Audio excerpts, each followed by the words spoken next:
À la croisée de Montpellier et de Béziers, et à 20 kilomètres de la mer Méditerranée, Pézenas est une ville d'art et d'histoire reconnue pour son patrimoine.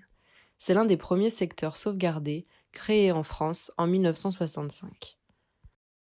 La ville est marquée par une attractivité économique liée au tourisme urbain, comme en témoigne l'augmentation de 8% du nombre de visiteurs passés par l'Office de tourisme entre 2015 et 2016. Alors que la population dépasse les 8000 habitants, la commune attire moins de nouveaux résidents que ses voisines et fait face à une grande vacance résidentielle et à la raréfaction du foncier disponible. Elle a toutefois entamé une démarche d'augmentation de l'offre en logement. Cependant, les taux de chômage et de pauvreté élevés et la diminution du nombre d'emplois nuisent toujours au dynamisme de la ville.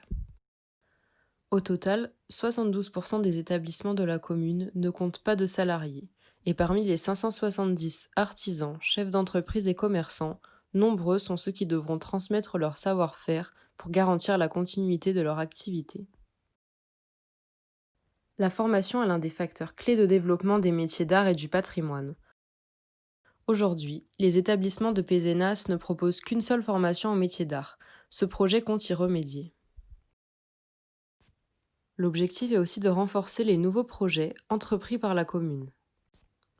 Le projet concerne 4 bâtiments à fort cachet, sur plusieurs parcelles de 2046 m² au total, au cœur de l'extension du secteur sauvegardé, et orientés vers la place des États du Languedoc et celle du 14 juillet. Le projet repose sur deux principes, réinvestir et renforcer. Il s'agit d'abord de réinvestir le bâti ancien en entrée de ville au sein du secteur sauvegardé. Le premier bâtiment, situé sur une parcelle de 956 m², est composé de 3 étages, accueillait jusqu'en 2018 les locaux du Trésor public.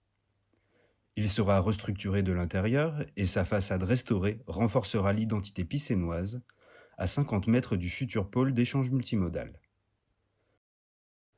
Le projet de renaturation, quant à lui, sera renforcé par une rénovation de 3 bâtiments peu qualitatifs en bord de Peine et ouverts sur l'avenue François-Hu.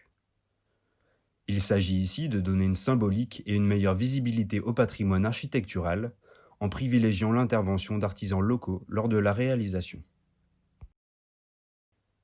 Il s'agit ensuite de renforcer la filière économique qui contribue à la renommée de la ville en installant 2 centres de formation publics aux métiers d'art dans les bâtiments réhabilités. L'objectif est de donner aux artisans et aux nouvelles générations, peu tournées vers l'artisanat, les outils pour perpétuer le savoir-faire picénois et ainsi dynamiser l'emploi. Au total, 25 emplois directs seront créés pour former 30 apprentis dans l'école d'artisanat d'art et 60 étudiants dans l'école d'art et technique du théâtre. Des actions coordonnées d'intervention sur le bâti et de connexion entre acteurs peuvent répondre à la volonté de conforter le dynamisme de la ville. Le projet semble opportun alors que la commune a déjà amorcé un chantier pour son nouveau projet de ville en ce sens.